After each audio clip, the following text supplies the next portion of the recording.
cumpla los 75 años y se jubile. Les decía, son 40 total que concursan el cargo al ministro de la Corte Suprema de Justicia. 6 son mujeres, 34 varones, 23 tienen cargos dentro del sistema judicial, 12 abogados independientes, 4 funcionarios públicos y 1 es docente. A partir de ahora, ¿qué va a pasar?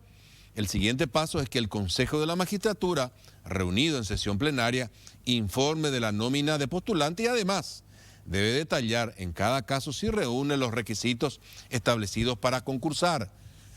Tras contemplar la idoneidad, ya dijeron que van a apuntar directamente al tema de idoneidad profesional, es decir, méritos académicos, experiencia profesional de abogado, publicaciones, examen de conocimiento. El Consejo de la Magistratura deberá seleccionar una terna que luego se remitirá al Senado. El Senado elegirá por mayoría a un postulante que deberá contar con el acuerdo del presidente de la República. Esta tarde recordábamos que hubo un caso en que el Congreso le envió el dato al presidente, el nombre elegido, pero lo había rechazado.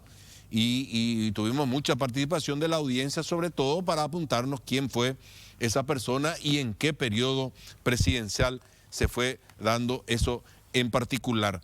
Para hablar sobre este tema, tenemos toda la lista nosotros, pero queremos un poco adelantarnos a esto para tener un poco la opinión del Colegio de Abogados de nuestro país, que estará, me imaginamos, muy atentos, muy expectantes a cómo se desarrolla esta elección. Estamos hablando nada más y nada menos que un integrante de uno de los poderes del Estado. La Constitución paraguaya en Paraguay dice que los poderes están constituidos por el Poder Judicial, el Legislativo y el Ejecutivo, y que tienen que trabajar en forma equilibrada y que tienen que ser un control mutuo. Y es muy importante porque en Paraguay no queremos poderes que actúen en connivencia. Al contrario, nos interesa mucho, sobre todo ese tema de control mutuo. Recién le veíamos ya en imágenes al doctor Manuel Riera, el presidente del Colegio de Abogados. La pregunta que nos estamos haciendo esta tarde en la jornada en EPI, doctor Riera, es ¿quién debería reemplazar al ministro Frete? O más que quién, ¿qué perfil debería tener el reemplazante del señor Frete, que por cierto, y sobre todo últimamente, ha tenido muchos cuestionamientos? Gracias por atendernos, doctor. Buenas tardes. ¿Qué tal, Dante? Un gusto. Buenas tardes también. Bueno, agradecerte la invitación, ¿verdad? Muchísimas gracias.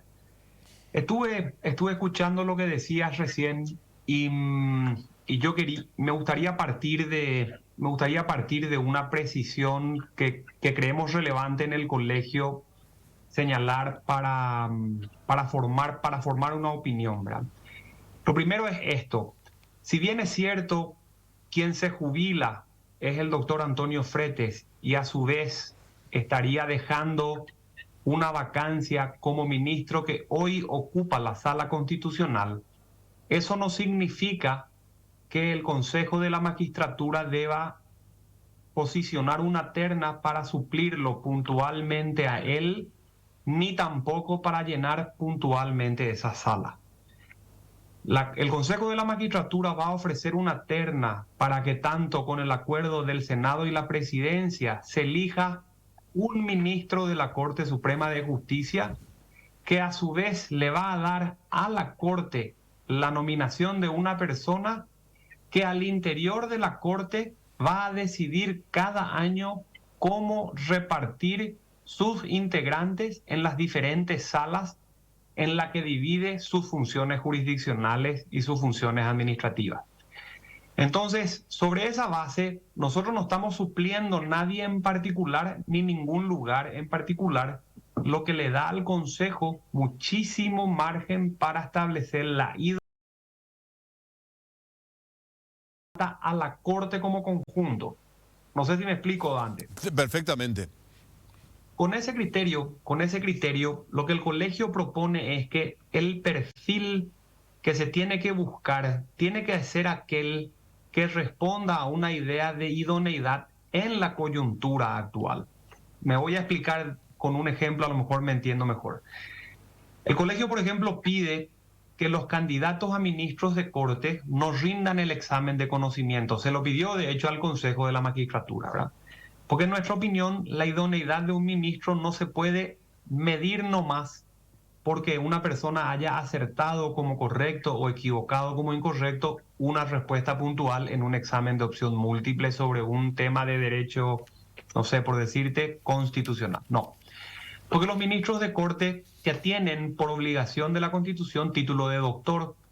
Entonces, si tenemos postulantes con títulos de doctor, con títulos de maestría, con títulos de especializaciones en un área o en otra, experiencia en un área o en otra, más de un título, etcétera, ¿qué más podría evaluar en términos académicos un consejo que ya no hayan evaluado esas instituciones académicas en los últimos 10, 15, 20, 30, 40 años? ¿Verdad? Para nosotros, los ministros no se limitan a ser solamente jueces en esas causas, sino que ellos cumplen una enorme función política como cabezas de un poder del Estado. Y además cumplen enormes funciones administrativas al manejar la disciplina y la ética de sus funcionarios y de los abogados. Entonces, la idoneidad debería medirse en todos los niveles, si es posible, Dante, y por ende, un ministro, desde el punto de vista de la idoneidad, podría hoy representar un perfil que venga a llenar los vacíos que tiene la Corte en todos esos niveles, según la crítica que viene desde dentro del sistema y desde afuera, prensa, gremios, sectores, ciudadanos, justiciables en general. Ese es, creemos, el ejercicio que debería hacer el Consejo y, por supuesto, el presidente con el Senado, ¿verdad? No, decía yo que ustedes estarán muy expectantes, más vale, les compete por profesión sobre todo, pero convengamos una cosa, Manuel, necesitamos consolidar un poder judicial con otros perfiles, porque hay muchos cuestionamientos. Es probable que ustedes vean de que no es solamente alguien que va a ocupar el cargo de frente. Sin embargo, para nosotros, sobre todo de los medios de comunicación, sí podemos ver a alguien que va a suplir a alguien que sí es muy cuestionado. Y creo que ese es un punto que no solamente el Colegio de Abogados, sino a nivel país, deberíamos apuntar cuando hablamos de un funcionario público de este nivel político. Judicial sobre todo, por su implicancia política. Ahí a eso quería llegar. Es imposible en Paraguay, doctor Riera, que no involucremos la cuestión política en esto. Lamentablemente es así y necesitamos funcionarios que tengan un perfil más independiente a ese problema que hoy día nos está generando muchos inconvenientes. A nivel país nos está generando ese inconveniente y necesitamos a alguien que genere confianza y sobre todo muestre de alguna manera esa independencia de los sectores de poder, sobre todo, Riera. Y es así como decís, pero lo que te queremos enfatizar es que no se reduzca a eso. A ver si me explico. Por ejemplo, los cuestionamientos que tiene hoy el doctor Frete son los siguientes: tráfico de influencias, por ejemplo, tener un hijo al servicio de ciertos sectores a cambio de dinero por la obtención de ciertos resultados en ciertas cuestiones, tener el manejo no independiente del Poder Judicial, es decir, por sus vinculaciones con los sectores políticos. Vamos a decir, el doctor Fretes tiene un perfil como ese del que nos queremos desprender, correcto. Busquemos eso, una persona que sea lo opuesto, pero no limitarnos a eso. La Corte, por ejemplo, hoy en día, después de la salida de la ministra Miriam Peña, ya no tiene un ministro formado en el derecho laboral. Entonces, sería un ejemplo que nosotros busquemos un perfil que no sea dependiente de la política, que no trafique influencias, que no tenga hijos en el ejercicio de la profesión y a su vez esté formado en derecho laboral. Nosotros, por ejemplo, como grupo, como gremio que tiene, por supuesto, una mirada puntual en todo lo que tiene que ver el sector de la abogacía, siempre queremos que la persona que esté, al menos una en la terna, provenga de fuera del sistema.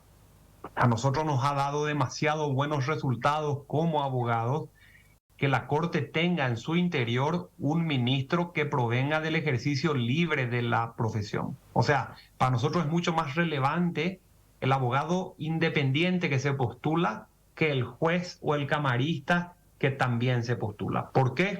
Porque se ha mostrado con el tiempo y con la experiencia que los ministros que vienen del ejercicio de la profesión tienen una visión mucho más similar a los problemas que vemos nosotros, que cuando vos venís desde dentro del sistema, donde los problemas son otros. Entonces, el Consejo de la Magistratura, en nuestra opinión, siempre debería considerar que su terna tendría que tener jueces mirando el sistema de dentro, abogados independientes mirando el sistema de fuera y comparar en esa balanza, si querés, hombres, mujeres, trayectoria, una formación determinada, probidad intelectual, notoria honorabilidad, honestidad reconocida, trayectoria, lo que queramos, ¿verdad? Fíjate también que podríamos hacer el mismo ejercicio desde el punto de vista de la prensa. Nosotros tenemos hoy ministros de corte que jamás dieron una entrevista y tenés un montón de ministros que sí lo hacen y muy a menudo. Creo yo que en el marco del control cívico que se hacen de los actos públicos de gobierno, de los altos funcionarios de gobierno, que el control y la seguridad jurídica pasan por la transparencia que se da, entre otras cosas, en comunicar las opiniones. En nuestra opinión, es mucho más saludable para la República un ministro que esté predispuesto a explicar sus ideas, sus resoluciones, sus decisiones, que un ministro que no lo hace.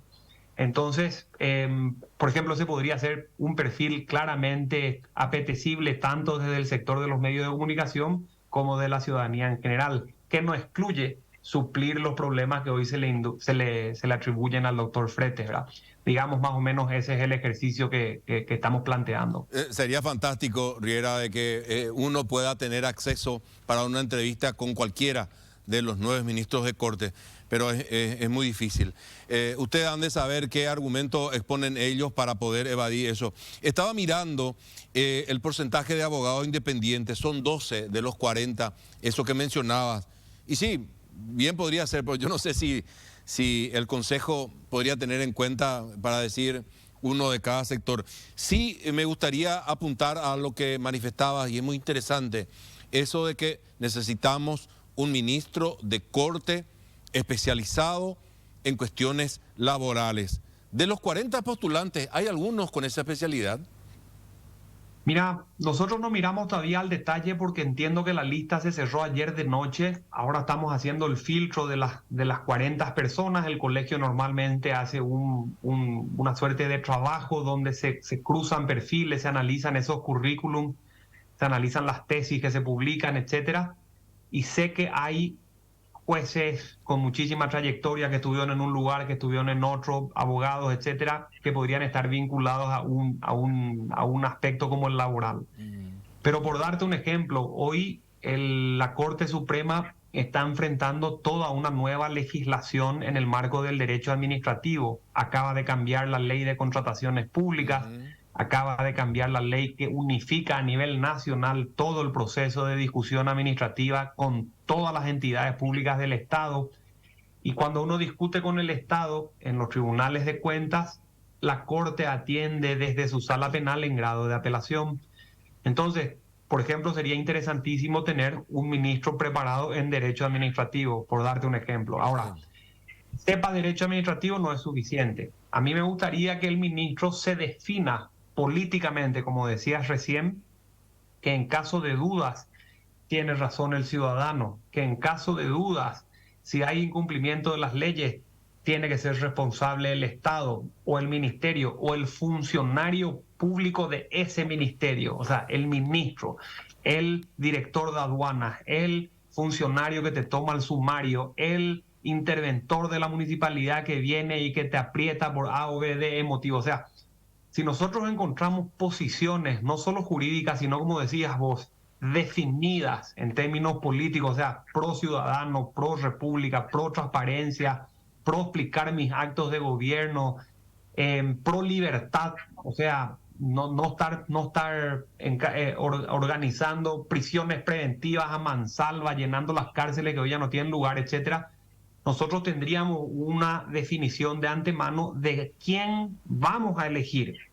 Y sabemos ya, antes de mandarle, que estamos con un autoritario entre manos o con un liberal, que estamos con una persona que es más republicana que más autoritaria, que en caso de duda está más cerca de la dirección del sector privado que la del sector público, una visión más corporativa o menos corporativa.